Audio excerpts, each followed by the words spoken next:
La société Suno révolutionne actuellement l'industrie musicale en générant l'équivalent d'un catalogue complet de Spotify toutes les 2 semaines. Ça soulève évidemment des questions cruciales, notamment sur les droits d'auteur, mais aussi sur la rémunération des artistes. Ces outils d'intelligence artificielle, donc on peut citer Suno, mais aussi Udio, Aiva, Muber, etc., transforment radicalement le processus créatif de composition musicale et permet aussi de créer de la musique originale en temps réel sans intervention humaine traditionnelle. Et ça, c'est très important. Thomas, en fait, qu'est-ce que ça change tout ça? Qu'est-ce qui se passe actuellement dans l'IA, enfin dans le monde de la musique à cause de l'IA ou grâce à l'IA, on ne sait pas. Et à quel point l'IA influence-t-elle la musique aujourd'hui? On entend souvent des nouveaux groupes qui ont fait des musiques entièrement à l'IA, etc. J'en ai déjà entendu à la radio. Où on en est aujourd'hui exactement? Oui, salut Mélissa. Effectivement, l'IA révolutionne beaucoup de pans de notre monde, de notre économie, mais notamment aussi la musique, hein, parce qu'il y a le texte, il y a les images, les vidéos, puis il y a aussi le son. On oublie souvent, mais oui, il y a aussi le son, la musique. Et parce que qu'est-ce que c'est que la musique? C'est une suite de petits sons qui s'enchaînent. Et donc, on imagine bien que l'IA, si on l'entraîne en digérant toutes sortes de sons, au final, elle arrive à les hybrider, les remixer et à produire ce qu'on veut en fait sur commande. Donc aujourd'hui, effectivement, on parle de 50 000 morceaux générés par l'IA qui seraient mis en ligne chaque jour sur les plateformes de streaming. 50 000. Donc en fait, les plateformes sont noyées sous ces morceaux qui sont uploadés comme ça à la chaîne et sont même obligées de prendre des mesures parce que ça atteint des proportions délirantes. Alors d'ailleurs, on les soupçonne parfois de privilégier ces morceaux parce qu'elles ont moins de droits d'auteur à repayer quand elles diffusent des morceaux générés par l'IA, parce que leurs auteurs sont moins demandeurs que les stars. Mmh, Donc, bien sûr. sur certaines musiques d'ambiance ou autres, où à la limite, ce qu'on recherche, c'est pas écouter les derniers hits, mais à écouter une musique d'ambiance, à la limite, l'IA peut faire l'affaire et ça coûte moins cher aux plateformes de streaming. Donc, il y a aussi, elles sont un peu à la fois complices, en fait. Elles s'en plaignent à certains égards, mais elles sont aussi parfois complices. Elles aident à les diffuser, à les propager. Donc, l'IA, évidemment, ça va servir à quoi? À générer les textes, à générer les mélodies, et puis après, parfois même, à générer la musique de A à Z. Alors, évidemment, pour l'instant, ça peut faire soit l'un, soit l'autre. Quand ça fait le tout, c'est rarement révolutionnaire. C'est-à-dire qu'elle va s'inspirer comment dire, de genres existants et elle va continuer à faire un peu ce qui se fait déjà. On n'est pas forcément au stade où elle va pondre quelque chose d'absolument révolutionnaire. Pour ça, il faut le génie d'un créateur musical qui saura bien la prompter, qui saura exactement quoi lui dire. Mais sinon, par défaut, elle va un peu, ça va être du réchauffé en fait. Mais ça peut suffire à faire l'affaire dans bien des cas. On se souvient, je crois que c'était il y a 2 ans, il y a la dernière chanson des Beatles qui n'avait pas pu être finalisée parce qu'il manquait des passages. Et en fait, ils sont servis de l'IA pour boucher les trous en fait, de façon réaliste et crédible, notamment pour la voix de John Lennon, voilà, qui évidemment qui n'avait pas pu participer à tout. Donc, c'était assez bluffant, hein. C'était avec beaucoup d'émotion qu'ils avaient sorti ce dernier morceau. Donc l'IA, ça permet aussi de belles histoires comme ça. Mais c'est vrai que en fait, de toute façon, depuis toujours dans la musique, il y a le créateur, et puis après, il y a celui qui exécute, le musicien ou celui qui chante ou qui fait ce qu'on lui dit.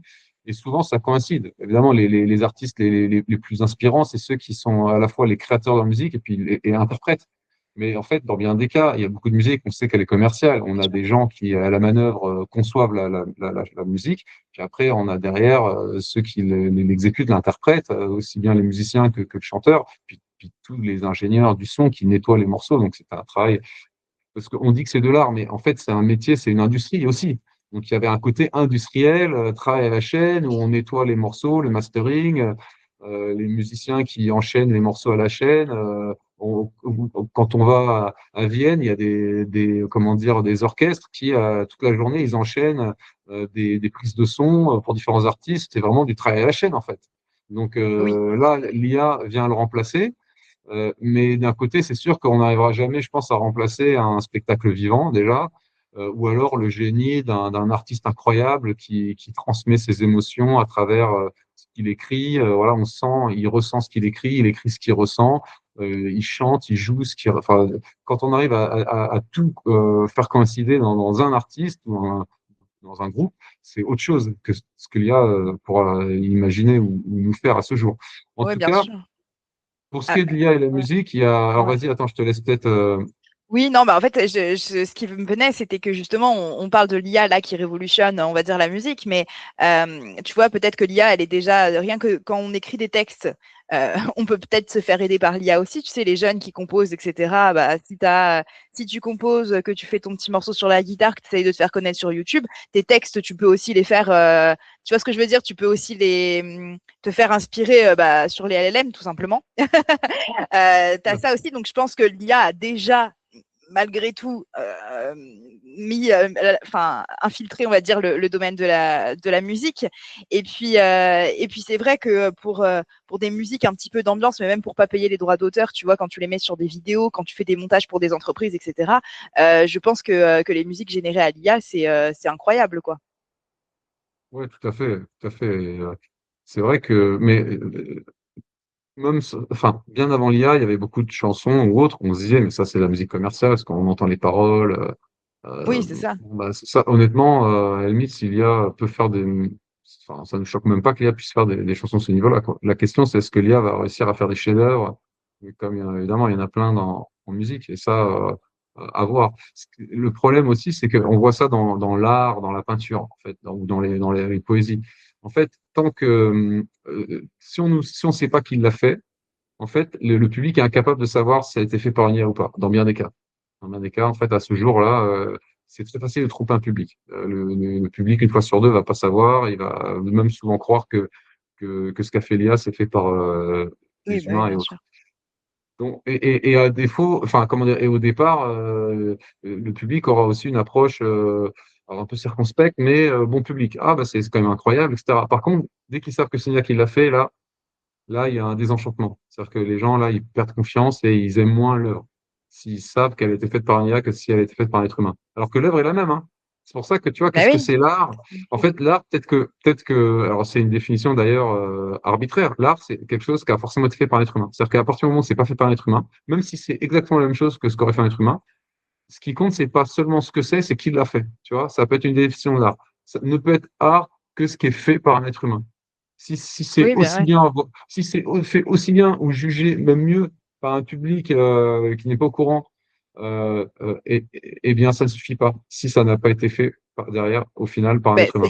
c'est pas mal, enfin, c'est la même chose dans pas mal de domaines. Regarde dans le domaine, par exemple, de la romance, de l'écriture. Tu sais, il y a le débat avec La femme de ménage, le livre où, où apparemment il serait écrit par une IA, où en fait on sait pas trop. Et ça enlève rien au fait que ça a plu, tu sais, c'est un best-seller, c'est adapté au cinéma, etc. Mais si c'était adapté, enfin, si c'était finalement écrit par une IA, là, en ce moment, on sait pas trop, du coup, ça perdrait. Beaucoup de gens disent ah bah non, j'aime plus, je ne veux plus voir, etc. Donc, tu vois, c'est la même question qui se pose à peu près, je pense, dans beaucoup de domaines aujourd'hui. Exactement. Sauf que je pense que là, ce sont des réactions un peu épidermiques parce qu'on est en train de vivre cette transition. Mais au bout d'un moment, par exemple, si on parle de l'art pour ce qui est de, par exemple, je sais pas, des séries Netflix. Au bout d'un moment, si les séries faites par l'IA, elles sont beaucoup plus addictives et beaucoup plus intéressantes que les séries faites par des êtres humains, bah, on se dira, bah, ok, moi, à la limite, je m'en fiche de savoir si c'est de l'art ou pas. Tout ce que je sais, c'est que ça me divertit plus de regarder les séries faites par l'IA Ouais, que c'est de ça. regarder les séries faites par les êtres humains. Et en plus, c'est beaucoup moins cher. L'abonnement est beaucoup moins cher. Donc là, tu vois, peut-être que les gens aussi vont évoluer. Et qu'est-ce que c'est clair? Parce que même, on parle du septième art et autres, mais le cinéma aussi, c'est une industrie. Il y a beaucoup de, tu vois, dans l'écriture, enfin, au bout d'un moment, ce sont des processus un peu répétitifs. Donc, il y a des Mm. variations. Enfin, même, il y avait des études comme ça qui étudiaient les affiches de films. Il y a toujours des thèmes qui reviennent. Il y a des couleurs qui sont à la mode. Tu vois, c'est très templétisé. Tu vois, c'est de l'art, mais bon, tu sens bien qu'il y a quand même des mécanismes qui se répètent. Donc, c'est pas étonnant quelque part que l'IA, au bout d'un moment, arrive à faire aussi bien, voire mieux dans certains cas, tu vois. Donc voilà. Oui, bah oui, Après, c'est ça. ce que je voulais dire, c'est qu'il y a peut-être deux évolutions notables. Une qui concerne le grand public et une qui concerne les pros. Et d'ailleurs, ça s'illustre bien à travers les deux grands acteurs qui commencent à émerger, hein, les deux startups. Il y a Suno, t'en parlais, Ouais. Suno et Udio. Voilà, Ouais. donc Suno et l'autre c'est Udio. Et donc, il y en a une qui se spécialise plus pour, on va dire, le grand public, c'est Suno, et l'autre plus pour les audiophiles ou vraiment les professionnels du son, c'est Udio. Donc, ils ont chacun leur spécificité, et je pense que ce sont vraiment les deux tendances qu'on voit vraiment émerger. Donc, la première, je disais, c'est pour le grand public, ceux qui veulent pouvoir créer une chanson complète et accrocheuse vraiment très rapidement, en quelques secondes. Donc ça peut aller très vite. On peut la générer rapidement. On va avoir une intro, des couplets, un refrain bien structuré, interface simple. Voilà. Ça peut pondre des mélodies qui sont assez catchy. Ça peut gérer plusieurs langages avec des voix qu'on va juger assez mouvantes et autres. Donc c'est un outil pour produire assez rapidement des chansons. Maintenant, ça va pas forcément tromper les meilleurs audiophiles ou enfin les mélomanes et autres, mais ça va, c'est plus grand public et c'est assez efficace, quoi. Et l'autre, là, c'est une utilisation un peu différente de l'IA, c'est pour aller beaucoup plus loin, pour ceux vraiment, comme ils disent, qui veulent sculpter le son, donc pour tout ce qui est mastering, nettoyage des différentes pistes musicales. Là, on entre vraiment dans un univers encore plus technique, il y a plein de boutons d'édition possibles, des options, fonctionnalités avancées, réécrire une partie précise d'un morceau, choisir différentes tonalités, séparer les pistes, retravailler des voix ou retravailler la batterie séparément. Il y a une plus grande richesse instrumentale. Donc, vraiment, ah oui, il y a des fonctionnalités comme on upload sa propre mélodie. Donc, on va fredonner un air et Ah, incroyable ça. l'IA va le comprendre et après l'appliquer comment dire, à n'importe quel instrument. D'ailleurs, ça, j'avais pensé déjà depuis longtemps, hein, de se dire que, encore une fois, il faut distinguer celui qui pense à une mélodie ou qui qui a une idée de chanson. Et puis, jusqu'à un moment, on a souvent été freiné par le fait que derrière, tu savais pas jouer au piano ou tu connaissais pas ton solfège, Ouais. donc tu ne pouvais rien en faire. Aujourd'hui, c'est pas grave, t'as pas besoin de connaître quoi que ce soit, tu fredonnes et tu dis, bah voilà, tu mets ça, tel instrument. Et d'ailleurs, il y avait je crois que c'est un des fondateurs d'une grande boîte d'IA, ou je crois que c'est Man, sur Twitter, il postait une vidéo qui date de quelques années de Justin Bieber, qui était en fait face à un orchestre. Et donc, il dit à l'orchestre, faites-moi ça. Nanana. Il fredonne une mélodie, et là, tout l'orchestre au violon, il répète. Et après, il dit, OK, bon, vous restez là-dessus, en boucle. Après, il dit, vous, là-bas, maintenant, vous me faites ça. Et en fait, on voit que Justin Bieber, en réalité, il connaît, il connaît pas le solfège. Tu vois, il sait pas jouer dans l'instrument. Il peut même pas parler de notes ni rien, mais il a des refrains, il a des musiques, il a des mélodies et il s'exprime avec ses mots comme toi ou moi on pourrait le faire. C'est juste que il est très créatif et derrière, bah là maintenant il a les moyens, la renommée, il a accès à ce savoir-faire et donc il a un orchestre à sa disposition qui l'aide comme ça à créer sa musique. Alors ça, pour l'instant, c'était réservé à des gens comme lui, mais en fait avec l'IA, maintenant tu vas avoir un orchestre à ta disposition pour faire tout ce que tu veux. Donc Ouais, ça faut va juste même que ça. libérer la créativité, quoi, de tout le monde. Exactement, voilà, exactement. Mais c'est ce qu'on voit à tous les niveaux, tu vois, avec les images, avec la vidéo, Ouais. et donc aussi avec la musique. Donc tu peux imaginer une mélodie, tu dis tiens, tu me mets ci, tiens, tu me fais ça. D'ailleurs, c'est ce que faisaient un peu les DJ. Les DJ, eux, ils savent pas jouer d'un instrument, mais ils remixent, ils isolent une partie, ils la mettent en boucle, ils refont autre chose, etc. Bon, bah là, c'est une façon encore plus simple peut-être de faire de la musique grâce à l'IA. Et donc on a différents outils comme ça qui émergent. Et le problème, je dirais aussi, au bout d'un moment, si, c'est que on va avoir une avalanche de contenu. De toute façon, on a déjà ce problème. Avant même l'IA, il y a trop de contenu. Il y a beaucoup plus de contenu qu'on ne peut en écouter. T'as même pas Oui, besoin bien de sûr. l'IA pour avoir déjà une overdose de musique à explorer sur Spotify, Deezer. Pareil pour les vidéos, sur YouTube, Netflix, etc. Il y a déjà trop de contenu. Donc là, l'IA va nous permettre d'en générer encore plus. Donc on va être encore plus noyé que jamais par le contenu. Et donc la question qui va revenir je dirais, au premier plan, comme jamais, c'est le besoin de prescripteurs, de gens de confiance qui vont nous dire, bah, qui vont nous recommander. Parce qu'en fait, au bout d'un moment, il y en a tellement, mais par quoi on commence? Et ben voilà, on a besoin d'algorithmes de recommandation. Alors, est-ce qu'on va se fier à l'IA elle-même pour la recommandation? Ou est-ce qu'on va s'en remettre justement à certains artistes, donc ça va devenir le métier des influenceurs en fait de la musique, j'en sais rien. Je sais pas. Ou alors, on va peut-être ouvrir Spotify, on va dire, vas-y, tu me connais maintenant, c'est toi tu me mets la Ouais. musique que tu veux. Alors, tout va être possible, mais il va y avoir, voilà, tu vois, l'IA se révèle très importante pour la création, libérer la créativité, mais on va sans doute avoir besoin de l'IA, en fin de compte, pour aussi le tri, pour la prescription, parce on est débordé, on sait même plus où donner de la tête, on sait même plus quoi écouter, c'est trop, quoi. Donc, ok, c'est bien Ouais, c'est libérer la fou. créativité, Ouais. mais comment on fait derrière pour trier. Et puis après, l'autre question aussi, c'est est-ce que une IA pourra générer vraiment un nouveau genre musical de zéro, pas juste faire du copier-coller ou du réchauffer ou juste hybrider de façon un peu primitive des styles existants, mais vraiment quelque chose d'absolument nouveau et d'incroyable qui sonne pourtant bien pour nous, quoi. Tu vois. Et puis, est-ce qu'il va pas y avoir aussi peut-être un petit boycott des radios, etc., qui refuseront de passer, tu vois, des mélodies qui sont uniquement réalisées à l'IA? Je suis pas sûr parce que les radios, tu sais, au contraire, hein, si elles ont moins de droits à payer sur la musique, elles Oui, sont c'est vrai. contentes, hein. C'est comme les plateformes de streaming. À la limite, elles, ça les arrange, hein. Au contraire, tu vois.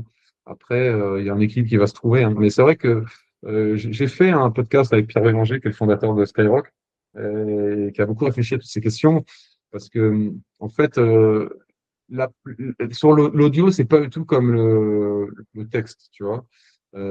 Sur le texte ou ce qui est visuel, les feeds qu'on aime bien scanner, en fait, avec nos yeux, on peut très facilement scanner le contenu. Alors que pour l'audio, on n'est pas dans un mode comme ça où on picore le contenu. L'audio, tu as besoin d'un flux, en fait. Au bout d'un moment, tu as besoin d'être un peu dans ta chaise Mmh. passivement et écouter, et ça, il faut que ça s'enchaîne. Tu vois, t'as pas envie de te fatiguer à picorer du contenu comme tu le fais sur Instagram ou sur les réseaux sociaux. C'est pas du tout le mode de Même, fonctionnement pour absorber le contenu à l'écrit on va dire en termes audio, c'est pas du tout pareil. Et donc les radios, évidemment, elles sont passées maîtres dans cet art. Tu vois, il y a un flux, ça s'enchaîne. Tu te laisses porter, quoi, tu te laisses guider, tu vois, alors que sur Internet, on a repris le contrôle et c'est pas du tout pareil. Et donc ça, c'est un sujet. Est-ce que les radios peuvent survivre? Bon, de toute façon, il y a toujours des moments où, quand on est dans les transports et tout.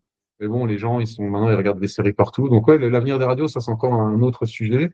dans les Est-ce que, voitures, dans les voitures.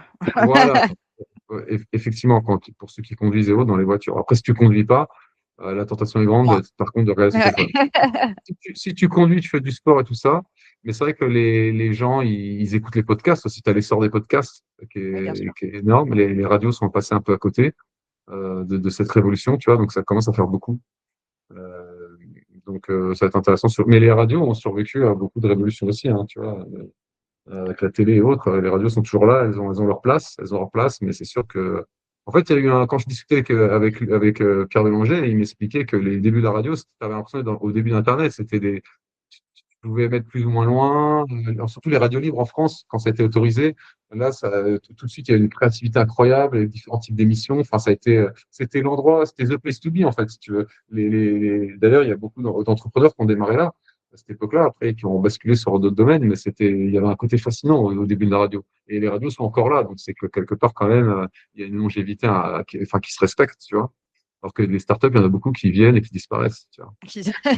Bah écoute, ouais, en tout cas, il y a beaucoup de pistes à explorer et je pense que le sujet sera jamais fermé sur. Il y a encore beaucoup de choses à dire sur la musique et l'IA. On verra bien aussi comment ça va évoluer. Bah, en tout cas, merci Thomas pour ce petit éclairage et puis on vous mettra. Tu nous diras, enfin, tu me donneras le lien de ton interview si elle Ouais, est en ça marche. ligne. Ouais, tout à Ça peut fait. être chouette.